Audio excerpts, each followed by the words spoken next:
Two groups of humans. Neither one has ever seen another human being outside their own family. They don't speak the same sounds. They don't know if the other one is even human.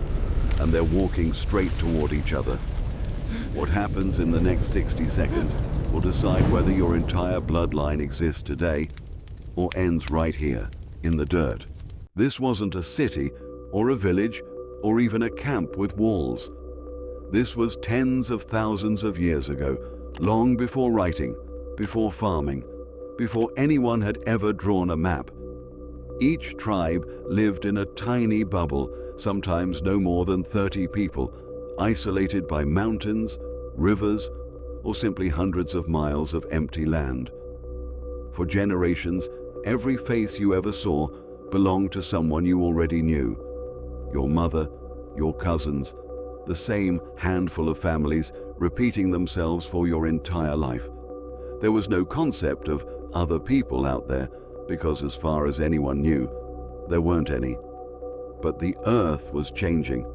Ice sheets were melting, rivers were shifting course, and herds of animals, the only food some tribes had, were moving into new territory.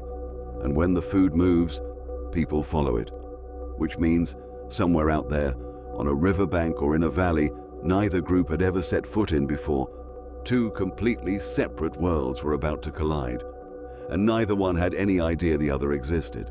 On one side of the river, a hunting party from the first tribe was tracking a wounded deer, moving slowly through the tall grass, eyes fixed on the blood trail. They were focused, hungry, and completely unaware that less than half a mile away, something was watching them. On the other side, a group from the second tribe had come down to the water to check their fishing traps, the same routine they had followed every morning for as long as anyone could remember. Neither group expected anything unusual. It was just another ordinary day, until one of the hunters stopped walking. He had heard something, not the deer, not the wind, a voice, human, but wrong somehow. The rhythm of it, the sounds it made, nothing like the language he had grown up hearing. His entire body went still. Every instinct he had ever learned told him this was either a threat or a ghost, or something his people had no word for at all. He raised his hand, and without saying a single word, every hunter behind him froze in place. Whatever was making that sound, it was close, and it was getting closer. Then he saw it.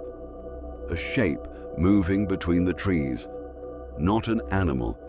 A person, but not one of his. The stranger's skin was painted with markings he had never seen, his hair tied in a way that meant nothing to him, and in his hand a spear shaped slightly differently than any spear he had ever held. For a moment, neither man moved. Neither one blinked. Because in that single second, both of them were asking themselves the exact same question. Is this a person, or is this a monster wearing the shape of one? This is the part most people never think about. We assume early humans would recognize each other instantly as the same species, but they had no such guarantee. There was no shared language to call out a greeting. There was no universal gesture for "I mean no harm." Every signal that exists today, a wave, an open palm, a nod, had to be invented somewhere by someone in a moment exactly like this one. And if the wrong signal was sent, or the wrong one was misread, the next few seconds wouldn't end in conversation. They would end in violence. The hunter's grip tightened around his spear. Behind him, his men were doing the same, slowly, silently, spreading out the way they always did before a fight. On the other side, the stranger hadn't moved either, but his eyes had dropped, just for a second, to the spear in the hunter's hand. He understood exactly what that weapon meant. Some things, it turns out, don't need a shared language at all.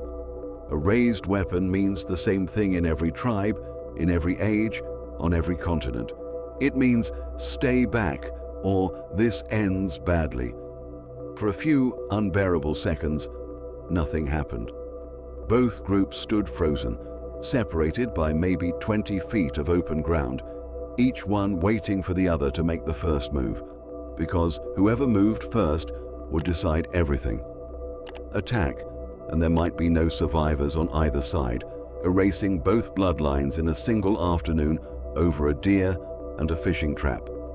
Retreat, and they might be giving up land, resources, maybe even their lives, if this turned out to be the larger, stronger tribe. And underneath all of it was the one fear neither side could shake. If these strangers could survive out here, completely unknown until this exact moment, what else might be out there that they hadn't found yet? Then, something happened that neither group expected. One of the older men from the second tribe, not the strongest, not the fastest, but clearly someone the others listened to, slowly lowered his spear and set it down on the ground in front of him. He didn't say a word. He simply raised both empty hands into the air and stepped back, leaving the weapon behind. It was a risk that could have gotten him killed in an instant. But it was also, possibly, one of the first deliberate peace gestures in human history.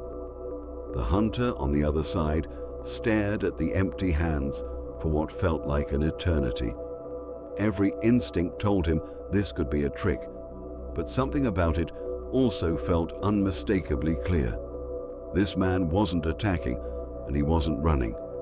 He was offering something neither tribe had a word for yet: trust. Slowly, carefully, the hunter lowered his own spear too. He didn't set it down, not yet, but he loosened his grip enough for the other side to see it. And in that single, fragile moment, two groups of strangers who had no language in common, no shared history, and no idea what the other was capable of, took the first step towards something the species would eventually build an entire civilization on top of. What followed next probably looked almost comical from a distance. Grown adults pointing at trees, making animal noises, miming the act of eating, sleeping, throwing a spear. Anything to find some scrap of meaning the other side could understand. This clumsy, awkward exchange of gestures was, in a very real sense, the birth of communication between strangers. Neither tribe walked away as friends that day, but neither one walked away as enemies either. And that distinction mattered more than almost anything else that would happen afterward, because it meant the next time these two groups crossed paths, they wouldn't default to violence first. Now here's the part that might surprise you.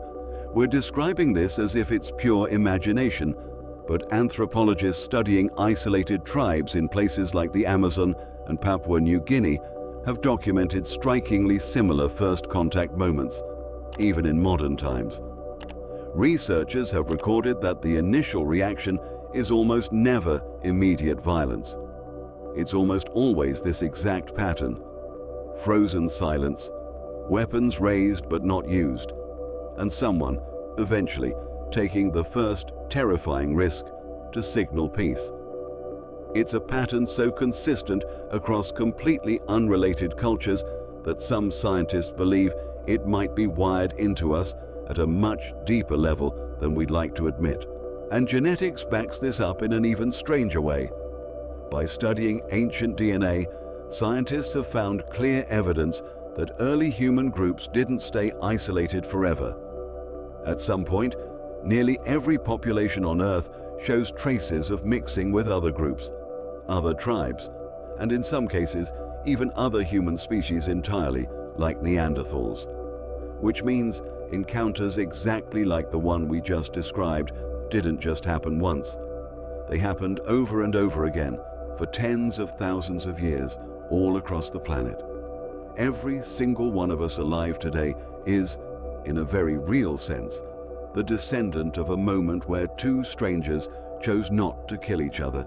So the next time you shake someone's hand or wave hello to a stranger, remember, you're not just being polite, you're repeating a survival ritual that's tens of thousands of years old, one that decided whether entire bloodlines lived or died in the space of a few seconds.